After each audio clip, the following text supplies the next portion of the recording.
Hello and welcome. Today we are going to discuss Sigmund Freud and psychoanalysis.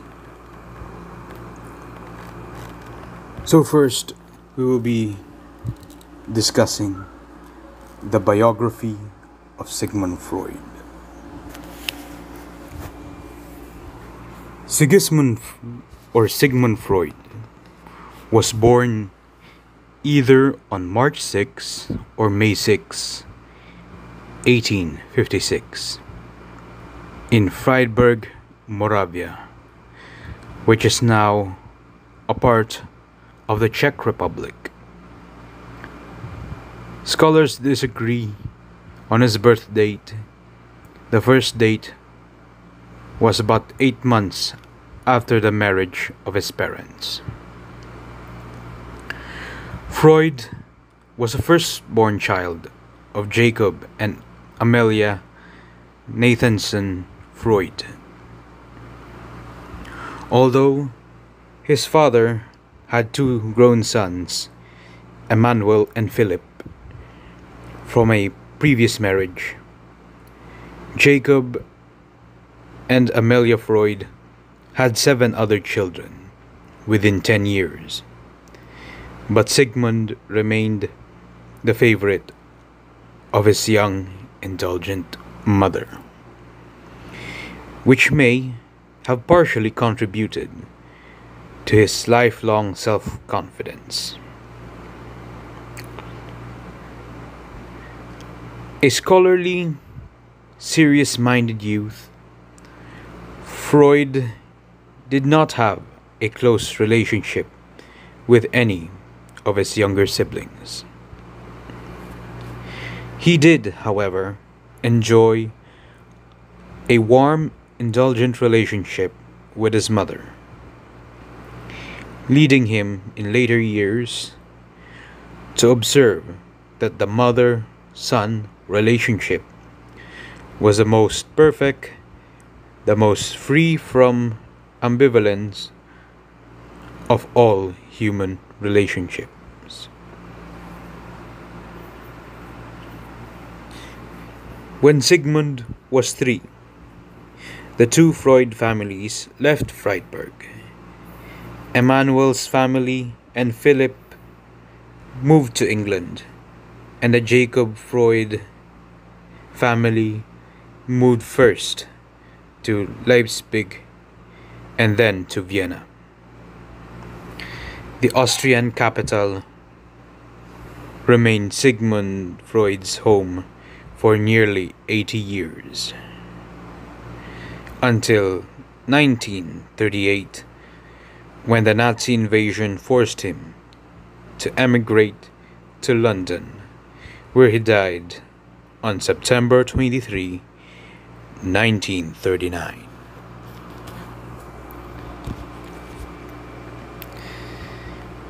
When Freud was about a year and a half old, his mother gave birth to a second son, Julius, an event that was to have a significant impact on Freud's psychic development.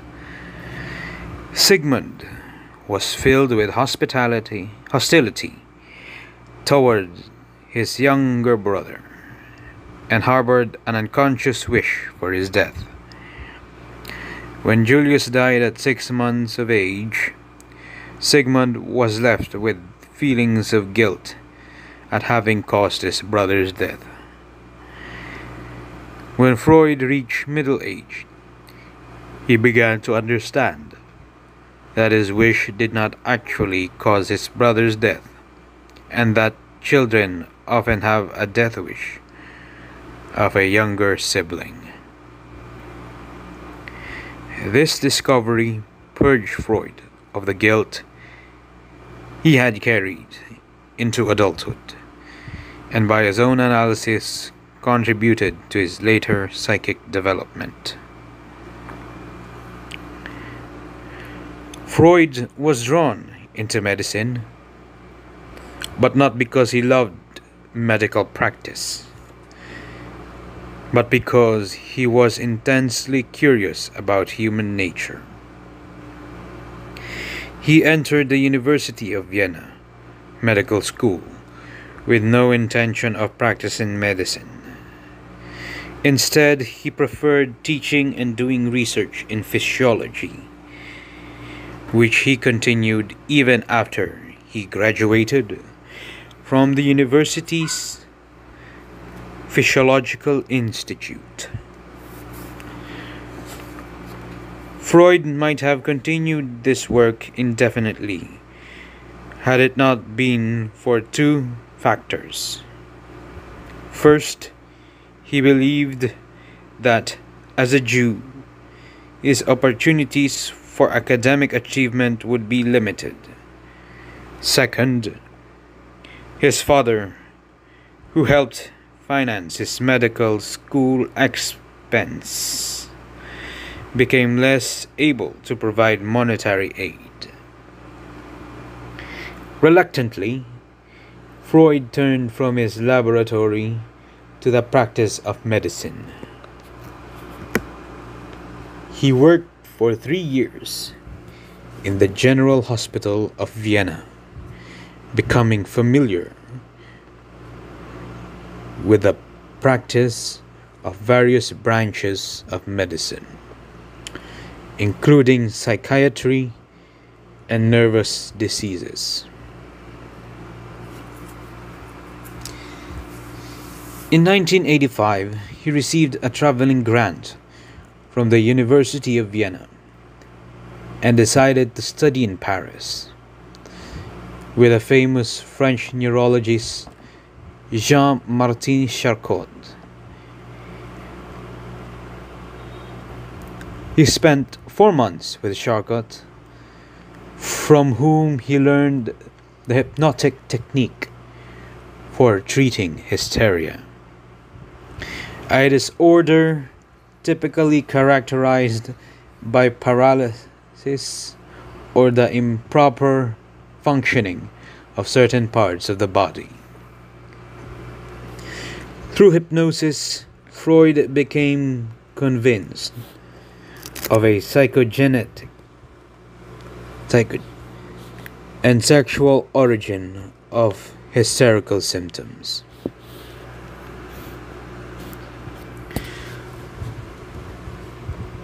While still a medical student, Freud developed a close professional association and a personal friendship with Joseph Bührer, a well-known Viennese physician, 14 years older than Freud, and a man of considerable scientific reputation. Breuer taught Freud about catharsis, the process of removing hysterical symptoms through talking them out. While using catharsis, Freud gradually and laboriously discovered the free association technique, which soon replaced hypnosis as his principal therapeutic technique. From as early as adolescence, Freud literally dreamed of making a monumental discovery and achieving fame. On several occasions during the 1880s and 1890s, he believed he was on the verge of such a discovery. His first opportunity to gain recognition came in 1884 to 1885 and involved his experiments with cocaine, which he discussed in the opening.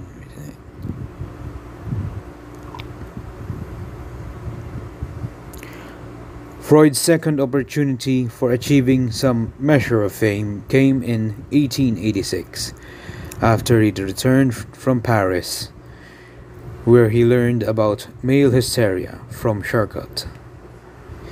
He assumed that this knowledge would gain him respect and recognition from the Imperial Society of Physicians of Vienna,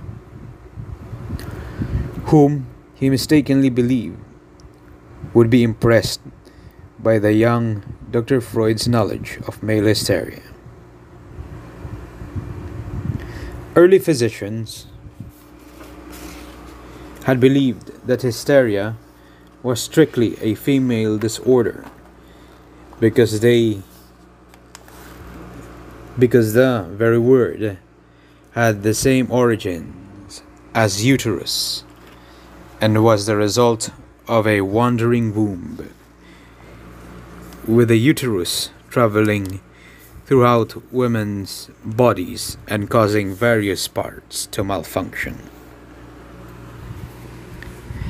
However, by 1886, when Freud presented a paper on male hysteria to the society, most physicians present were already familiar with the illness and knew that it could also be a male disorder.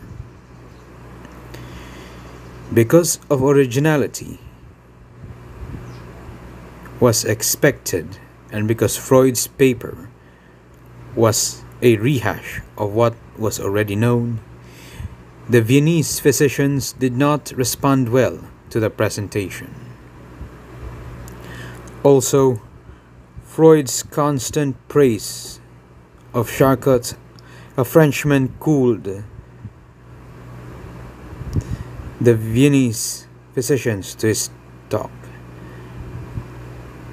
Unfortunately, his autobiographical study, Freud, told a very different story, claiming that his lecture was not well received because members of the learned society could not fathom the concept of male hysteria. Freud's account of this incident, now known to be in error, was nevertheless perpetuated for years, and as Soloway argued, it is but one of many fictions created by Freud and his followers to mythologize psychoanalysis and to make a lonely hero of its founder. Disappointed in his attempts to gain fame and afflicted with feelings of professional opposition due to his defense of cocaine and his belief in the sexual origins of neurosis, Freud felt the need to join with a more respected colleague. He turned to Breuer, with whom he had worked while still a medical student, and with whom he enjoyed a continuing personal and professional relationship. Breuer had discussed in detail with Freud the case of Anna O., a young woman Freud had never met, but whom Breuer had spent many hours treating for hysteria several years earlier. Because of his rebuff by the Imperial Society of Physicians and his desire to establish a reputation for himself, Freud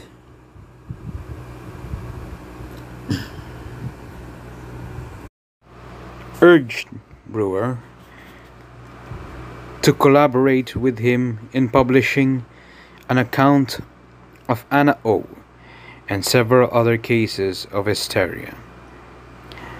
Breuer, however, was not as eager as the younger and more revolutionary Freud to publish a full treatise on hysteria, built on only a few case studies.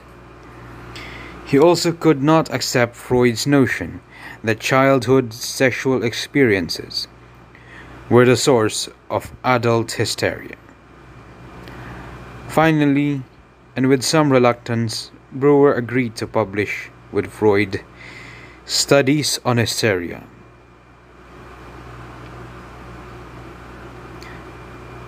Freud introduced the term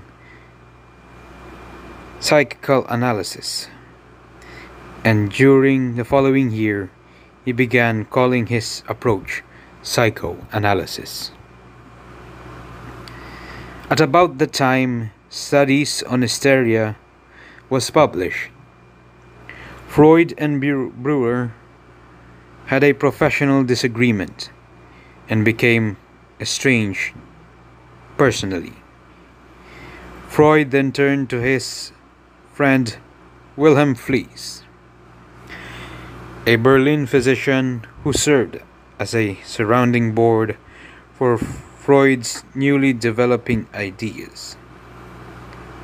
Freud's letter to Fliess constitute a first-hand account of the beginnings of psychoanalysis and reveal the embryonic stage of Freudian theory.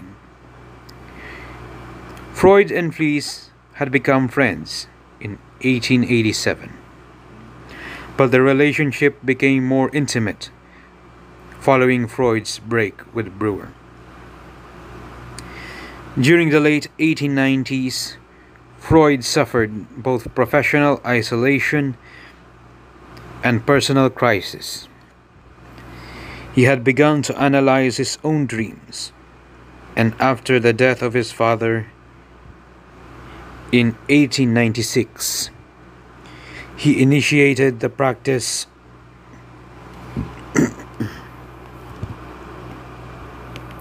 of analyzing himself daily.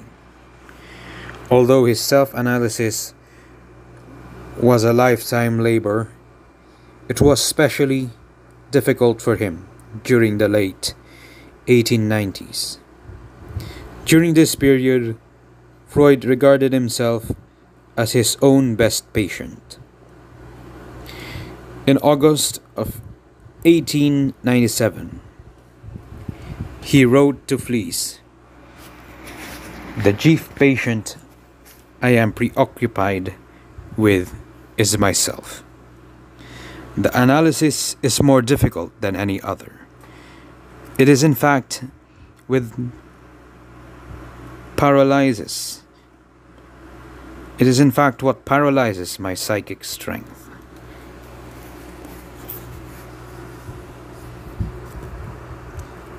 A second personal crisis was his realization that he was now middle-aged and had yet to achieve the fame he so passionately desired.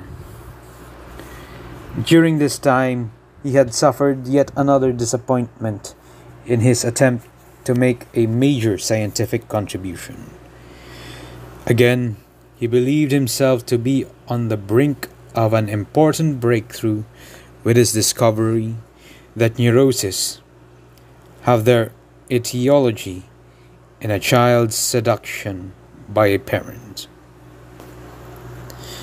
Freud likened this finding to the discovery of the source of the Nile. However, in 1897, he abandoned the seduction theory and once again had to postpone the discovery that would propel him to greatness.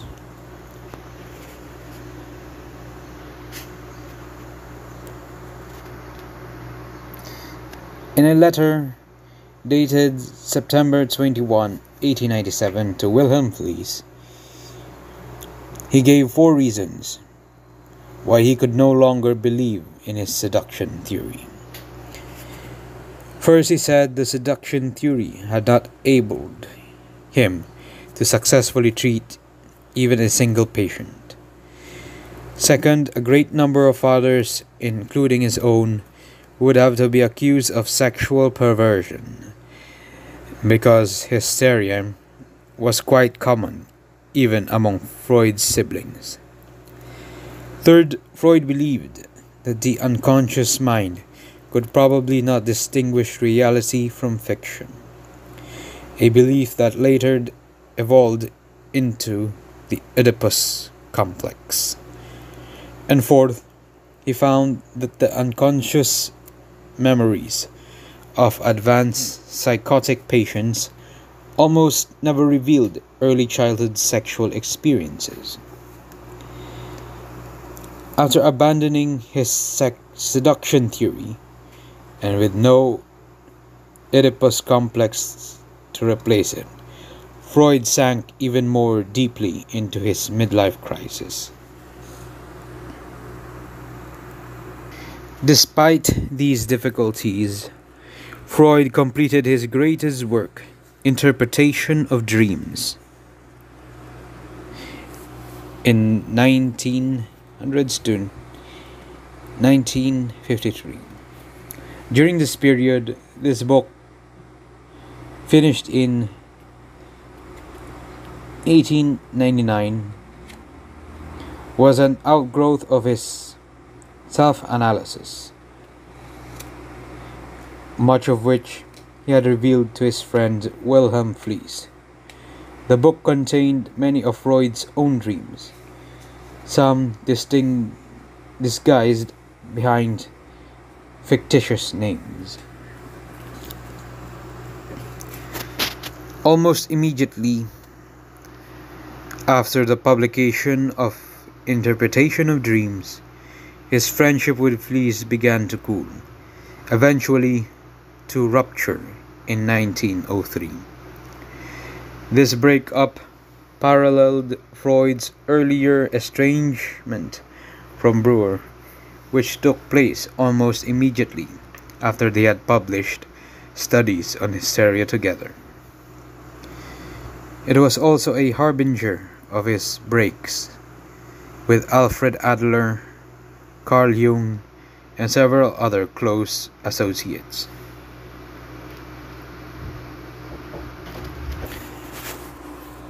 So, why did Freud have difficulties with so many former friends? Freud himself answered this question, stating that it is not the scientific differences that are so important. It is usually some kind of animosity, jealousy, or revenge that gives the impulse to enmity. The scientific differences come later, he said. Although Interpretation of Dreams did not create the instant international stir Freud had hoped, it eventually gained for him the fame and recognition he had sought. In the 5-year period following its publication, Freud, now filled with renewed self-confidence, wrote several important works that helped solidify the foundation of psychoanalysis, including On Dreams, written because Interpretation of Dreams had failed to capture much interest. Psychopathology of Everyday Life, which introduced the world to Freudian slips. 3 essays on the theory of sexuality, which established sex as the cornerstone of psychoanalysis, and Jokes and their relation to the unconscious, which proposed that jokes, like dreams and Freudian slips, have an unconscious meaning. These publications helped Freud attain some local prominence in the scientific and medical circles. In 1902, Freud invited a small group of somewhat younger Viennese physicians to meet in his home to discuss psychological issues. Then in the fall of that year, these 5 men, Freud, Alfred Adler, Wilhelm Steckel, Max Kahane, and Rudolf Reitler formed the Wednesday Psychological Society. With Freud as discussion leader, in 1808, this organization adopted a more formal name, the Vienna Psychoanalytic Society. In 1910, Freud and his followers founded the International Psychoanalytic Association, with Carl Jung of Zurich as president. Freud was attracted to Jung because of his keen intellect and also because he was neither Jewish nor Viennese. Between 1902 and 1906, all 17 of Freud's disciples had been Jewish.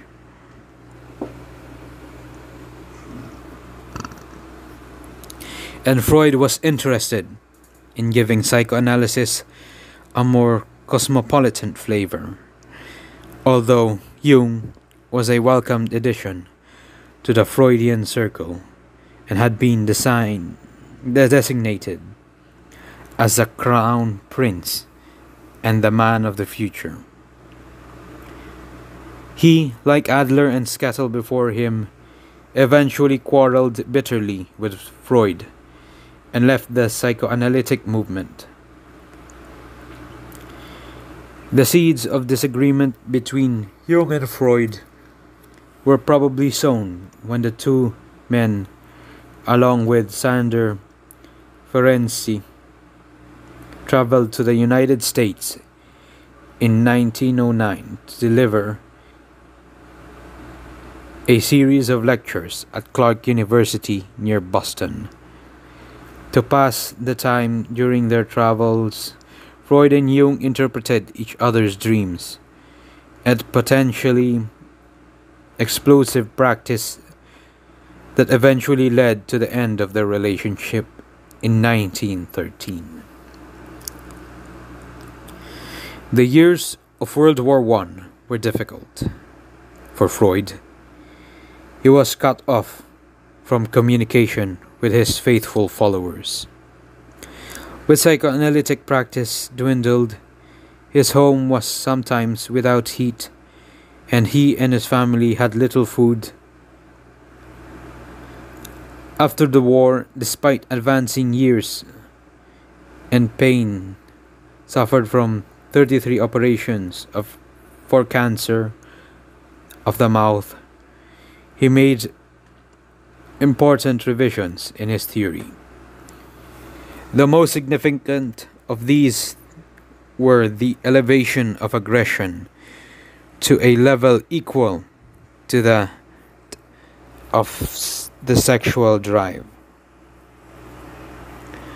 the inclusion of repression as one of the defenses of the ego, and his attempt to clarify the female Oedipus complex, which he was never able to completely accomplish.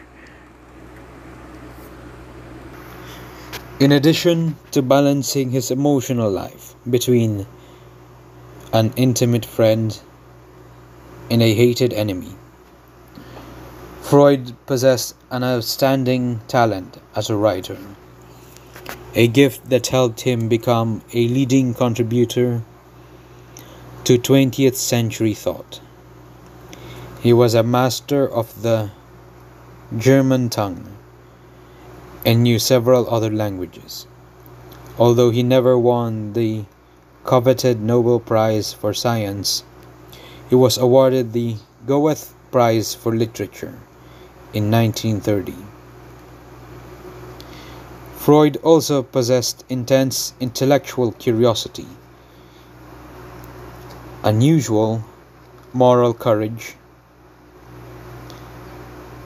demonstrated by his daily self-analysis, extremely ambivalent feelings toward his father and other father figures, a tendency to hold grudges, disproportionate to the alleged offense, a burning ambition, especially during his early years, strong feelings of isolation, even while surrounded by many followers, and an intense and somewhat irrational dislike of America and Americans, an attitude that became more intense after his trip to the United States in 1909. So why did Freud have such a disdain for Americans? Perhaps the most important reason is that he rightly believed that Americans would trivialize psychoanalysis by trying to make it popular. In addition, he had several experiences during his trip to the United States that were foreign to a proper bourgeois Viennese gentleman. Even before he embarked on the George Washington, he saw his name misspelled as Freund on the passenger list. A number of other events, some of which seem almost humorous, made Freud's visit more unpleasant than it might have been. First, Freud experienced chronic indigestion and diarrhea throughout his visit, and probably because the drinking water did not agree with him. In addition, he found it both peculiar and problematic that American cities did not provide public restrooms on street corners, and with his chronic indigestion, he was frequently in search for a public lavatory. Also, several Americans addressed him as Doc or Sigmund while challenging him to defend his theories, and one person tried unsuccessfully, of course, to prevent him from smoking a cigar in a non-smoking area. Moreover, when Freud, Ferenczi, and Jung went to a private camp in western Massachusetts, they were greeted by a barrage of flags of Imperial Germany, despite the fact that none of them was German, and each had reasons to dislike Germany. Also at camp, Freud, and along with the others, sat on the ground while the host grilled steaks over charcoal, a custom Freud deemed to be both savage and uncouth. Now we are going to discuss Sigmund Freud's theory. So, Sigmund Freud's view of human nature.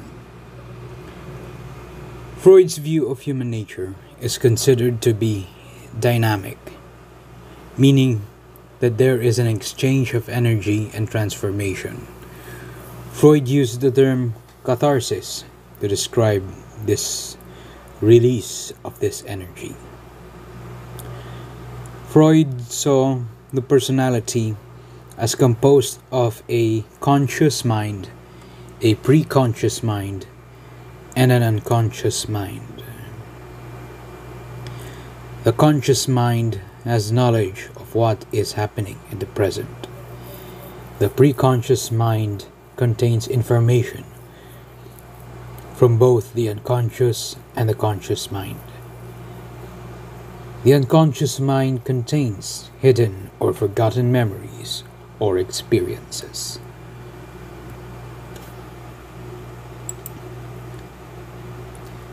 His next theory is on the structure of personality. He has basically three structures of personality: the id, ego, and the superego. The id is present at birth and is part of the unconscious. The id is the site of the pleasure principle, the tendency of an individual to move toward pleasure and away from pain. The id does not have a sense of right or wrong, is impulsive, and is not rational. It contains the most basic of human instincts, drives, and genetic endowments. The ego is the second system to develop, and it functions primarily in the conscious and in the preconscious mind. It serves as a moderator between the id and the superego, controlling wishes and desires. The ego is the site of the reality principle, the ability to interact with the outside world with appropriate goals and activities. The superego sets the ideal standards and morals of the individual.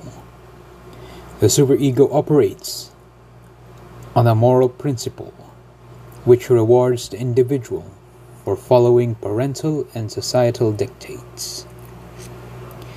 Guilt is often produced when a person violates the ideal ego, denying or ignoring the rules of the superego.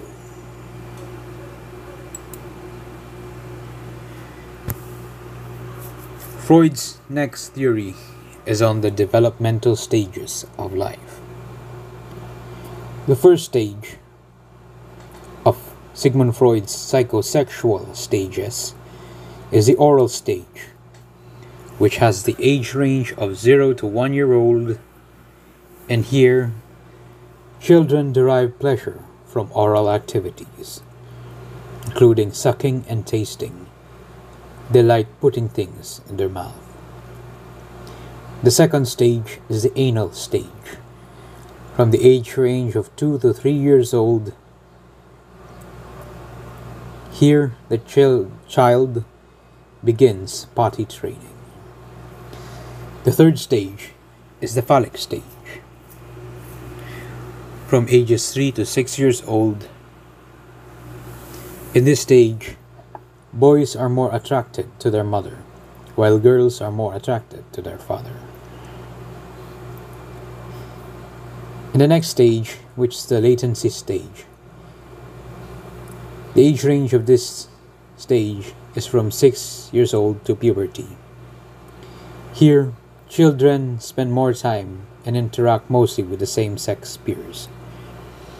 And lastly, we have the genital stage, and the age range of this is beyond puberty.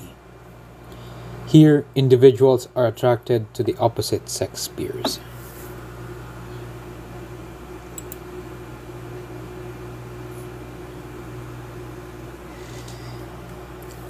The next theory of Sigmund Freud is on the ego defense mechanisms. So Sigmund Freud has a lot of defense mechanisms, like acting out, which is a behavioral outcome or conflict between an unconscious need to express anger and a conscious need to deny it. Next is avoidance, unconsciously staying away from any person, situation, or place that might cause unwanted feelings to occur. The next is denial, refusal to believe or accept an unpleasant reality. Fourth is displacement, transferring emotions associated with a particular person or event to another person, object, or situation that is less threatening. Fifth defense mechanism is disassociation. The person deals with emotional conflict or stress by splitting off or repressing some part of their personality or unconsciousness from their awareness. Sixth is identification. It is where unconscious modeling of another person's values, attitudes, or behavior. 7 is intellectualization. It is the use of thinking, to avoid experiencing emotions that are unpleasant. Eighth is isolation. It is where the separation of emotions from precipitating event or situation.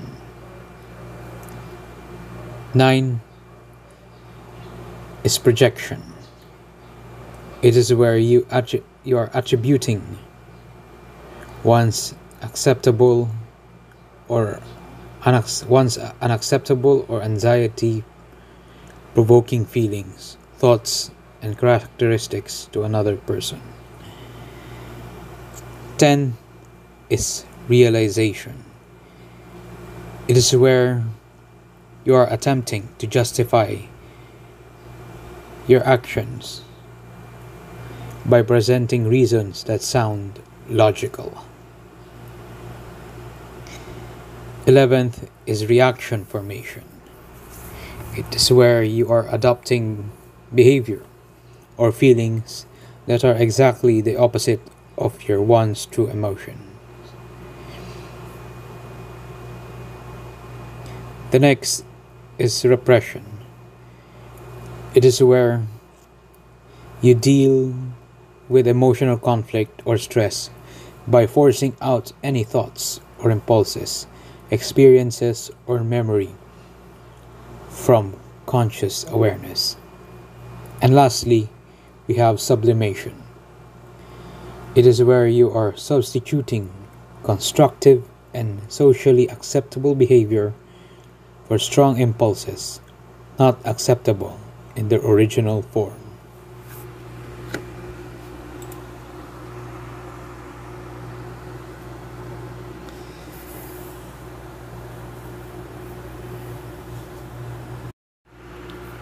Here are some of the techniques that you can use in counseling if you are using psychoanalysis. The first technique is free association. So, what is free association? Free association is a process where the client verbalizes any thoughts that may be without censorship, no matter how trivial the thoughts or feelings may be to the client. Second technique is dream analysis. So what is dream analysis? Dream analysis is a process where the client relates their dreams to the counselor. The counselor then interprets the obvious or manifest content and the hidden meanings or latent content. The third technique is transference. So what is transference? Transference is a process where the client is encouraged to counsel those issues that have caused difficulties with significant authority figures in their lives. The counselor helps the client to gain insight by the conflicts and feelings expressed.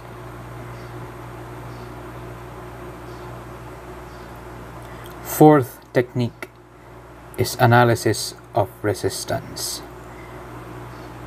So it is a process where the counselor helps the client to gain insight into what causes form the biases for a hesitation or halting of therapy. Lastly, we have the technique of interpretation.